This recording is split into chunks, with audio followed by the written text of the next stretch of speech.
So this video is for GarageBand, specifically for those that want to get into recording. So if you're an absolute beginner, this video is for you. Now the reason why I'm making this video is because a few years ago I did a video about my top 5 favorite free DAWs for Mac, and there was a lot of questions about GarageBand, and I think particularly because this is the audio software that comes with your Mac. So we're going to do a quick overview of GarageBand. Okay, so there's a couple ways we can find GarageBand on our Mac. The first way is just going into your dock and going into your Launchpad. This is where your applications are held. It's a quick access tool that Mac has. You can select it right there. The other way, which is normally the way I do it, is just go up to my search menu or my search bar and type in GarageBand, and right there, it'll fire it up for you. So once it opens, we are greeted with this window. If you have templates or you want to start a specific project, you can click on Project Templates. And there's a few you can pick from. There's like a songwriter session, a hip hop session, if you're recording voice or doing keyboards. And all this does is it opens up a basic brand new file. For the sake of this demo, we are going to start a new project and we're going to click on Empty Project.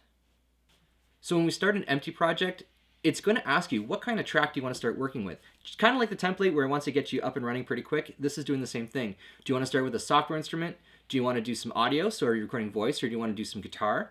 Or do you want to start with a virtual drummer? In our case, we're going to start with a virtual drummer. This is going to create a drum track with a sample already on your edit window. So you can start manipulating the drum sounds right away if you wanted to. So if you look at the library, which is on the left side of the screen, you'll see that we have different kinds of drum styles. So right out of the box, we're given Kyle, but there's different drummers we can download for free. We just click on this arrow and we'll have a new bank of samples. And they're just basically different styles of drumming that you can start to manipulate right away. And it's really easy. Now we only have the SoCal drum kit, but you can change that. So let's say I wanted Portland or I wanted East Bay. It's going to change the sound of the drums. We just have to, again, make sure we're downloading the drum samples that they're offering us here. You can go to this window here, which is our editor window, and we can start to move around this box depending on what kind of performance you want. You can even change what's in that groove. So if I find a sound that I like, I can hit play again, and I can start to add toms, cymbals. This is a powerful tool, especially if you don't like to play to a click or you just want to demo out something.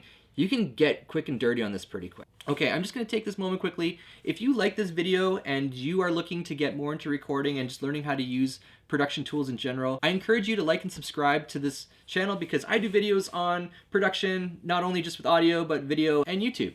So yeah, like, subscribe. Thank you very much. Happy to be part of your community. Let's just talk about the overall window a little bit so you get a good understanding of how GarageBand is laid out. So at the very top, we have like our control bar here. If you want to see your editor window, you can click on the scissors. This is very useful if you're manipulating audio and you want to cut and drag and move. Just like Logic, this gives you that functionality.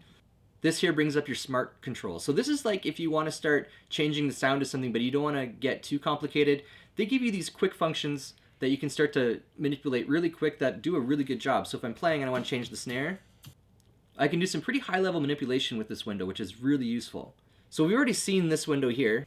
This is where we can manage our samples. When we start to play with the virtual instruments, we can see our sample listings of our keyboard stuff or different bass amps or guitar amps. It's all going to be found in the library. This is our control section here, our transport. So this section is our playhead section. This is telling us where our playhead is, which is this bar here, and on what measure it's on and what beat of that measure it's on, if that makes sense. So in our case, we're in 4/4 time, which means that each measure can be broken up into 4 beats. And here it'll say I have the playhead on the 5th measure on the 2nd beat. If I bring this down to beat 1, you can see 1, 2, 3, 4, 2, 3, 4, 1, 2, 3. This next section is our tempo. So this is measured in beats per minute. So how many beats this will click in a minute. So for example, this is set to 110. It's going to beat 110 times per minute, or we would just say it's 110 BPM. Here we can change our key, and here we can change our time signature. So when I change this to, like, say 3/4, you'll notice the grid changes now. So now it's going to count with 3 beats in a measure. So 1, 2, 3, 1, 2, 3, etc.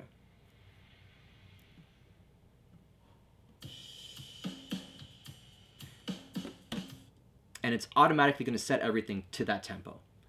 This is a tuner, so if you are tuning guitars, you can use this. This just kind of allows a count in, and this just turns on the metronome. This is a notepad, so if you want to take notes about your performance or notes for another engineer or just for future reference, you can write everything in here. And our final button that's at the top is our loop browser. And this is just a bunch of pre-recorded audio loops and samples that come with GarageBand that we can start using and manipulating right away. If you have a section of audio that you want to loop, there's a couple ways you can do this. The first way is just by clicking the plus. It'll just take that and duplicate it. You can copy it, Command-C, move your playhead where you want it to be, and then Command-V. Does the same thing. That is a very common practice of copying and duplicating. But there's another way of doing it too. If you go to the end here, you will have a loop trim functionality. And this is a very powerful tool. You just grab it and you just pull it out. And you can loop how big you want it or how long you want it. So if you want this to loop for a long time, you just keep dragging. In my case, my section's only made out for 31 bars, it looks like. So yeah, so let's add a different track. We go up to here to this plus button, push it. And for now, we're gonna actually create a software instrument track. Let's just click on this, go create. Now there's different kinds of tracks that we can use in GarageBand.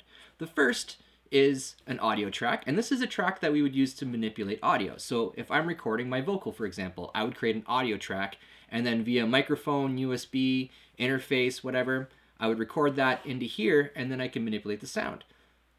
The instrument track that we just made is what's known as a MIDI track. Now this uses what's called a MIDI protocol. It's a standardized protocol for electronics and digital devices to communicate with each other. So if I look at this MIDI track here, this classic electric piano, I can click on this button, which is my edit window, and it brings up this screen. This screen is known as a MIDI editor. It's sending parameters, and these parameters are things that we can manipulate, and the computer will take that information and apply something to it. In our case, it'll apply different samples to it. So if we want to make something sound like a piano or a B3, it's going to apply those samples to the parameters that we're writing. Makes sense? Let me show you. This is a better example. So let's say I look at this section here. This is my MIDI window, and I want to make a piano sound like a chord.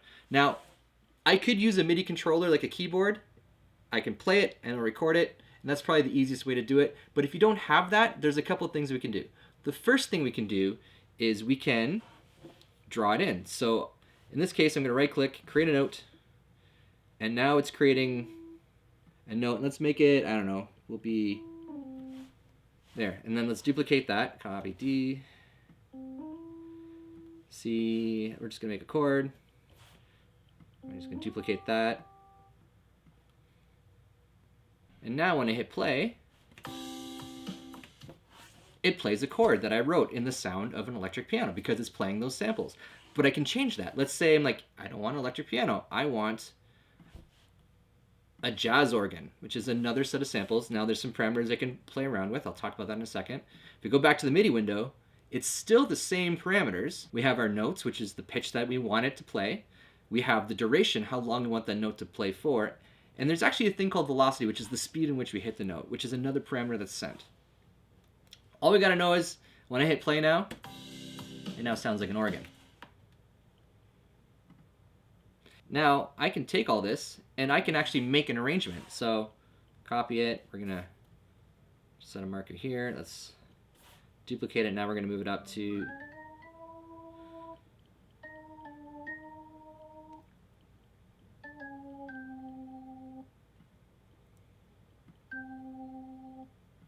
and then let's duplicate it again. Command V is what I'm using. Command C to copy, Command V to duplicate. You'll see this. So if we play this whole arrangement we just made now, it'll sound like this. Actually, I want to just move this over.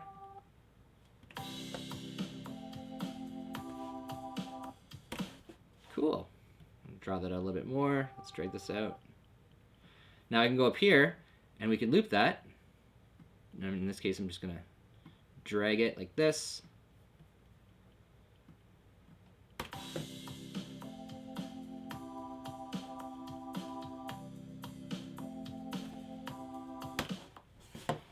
I can go in there even farther and I can now fine tune it. And sometimes I actually prefer just drawing it in because I can do it right there, no problem. The other way we can do this, if you don't have a keyboard and you don't feel like drawing it in, there's another tool that comes with GarageBand, and this is the Quick Keyboard. Command K. Now this brings up a keyboard they can play, and it gives you a set of parameters. If I want to play using my keys, I can, which is pretty cool. I can change my octave, I can change what it sounds like. And now my keyboard is becoming the MIDI controller, which is very useful. Things that you're going to use quite a bit when you're working with GarageBand are some of the parameters you can use to manipulate or change the panning or the volume of your track. So if I look at a track itself, there's a couple of things we can see. We have this mute button. So if you want to take out a track, you can mute it. Solo button. So if you just want to hear something in one track, you can solo it. And it's going to take out everything else. This is our volume. So if it's too loud or too quiet, this knob here is the pan knob. So let's say we want to add some effects. This is the fun part. Click on the track you want to manipulate, and then you're going to click on the smart tool or smart controls, in this case here. So you can have the smart control to change the parameters of your organ, or you can add your plugin right here. In this case, there's a section called plugins, and it'll give you a list of things that we can mess around with. So in this case, we have the B3 plugin, but let's say I want to add an EQ. In this case, I can go channels, EQ, and there's a whole bank of stuff, and it's going to bring up our EQ parameters that we can play with. So let's say I want to make it sound like an AM radio. Well, then I'm just going to roll off all my low, roll off all my high, boost the mids. So that's a quick high-level overview of GarageBand. The stuff I showed you, you should be able to get in there and start manipulating stuff and start making some fun music right away.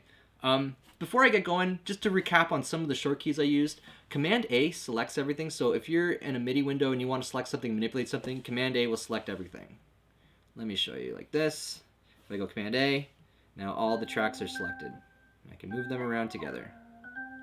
The window short keys are very useful. So if you hit Y, it'll bring up your library so you can see the different samples you can pick from. If you want to use a synthesizer, jazz organ, if you're doing guitar amps, there's a bunch of lists there. Drums, it's all under Y. If you hit E, it brings up your editor window. If you press B, this is your smart control tools. So this is where you're going to add your plugins, or you can manipulate the instruments. So if I click on drums, for example, you'll see I have a quick instrument list here, and then on the side I'll have my plugins that I can mess with. So the other aspect I want to talk about is how you export in GarageBand. It's very simple. So let's say you create an arrangement, you have a rough mix on what you like, and you want to share with your friends, or you want to send it off to get mastered, or you want to post it on something. The way you do it is you go to your top menu section here and you click on share.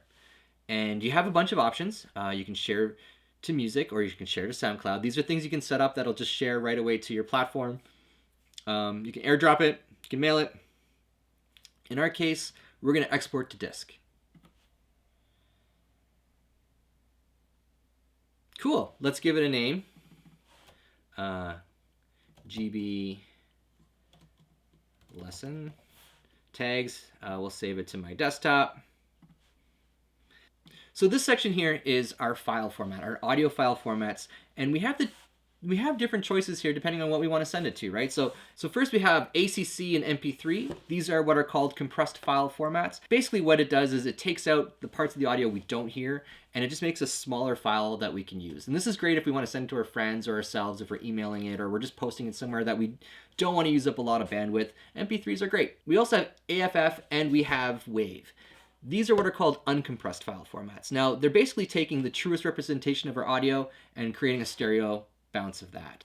And there you have it. There is a quick overview of GarageBand. I hope it was useful. There's more than enough information there to get you up and running quickly and just start messing around with it. The best way you're going to learn GarageBand is by opening it up and start making stuff with it. If you're new to music and you're just learning, use some of the samples. Start dropping in some loops, manipulating it that way. You'll be surprised what you can make up with GarageBand within like an hour. If you have any questions or you want me to go over something else with GarageBand, this was a really quick introduction video. I didn't do any audio stuff yet, which I would love to do, so that might be another video. But let me know in the comments and I will get back to you. And thank you very much and have yourself a wonderful time.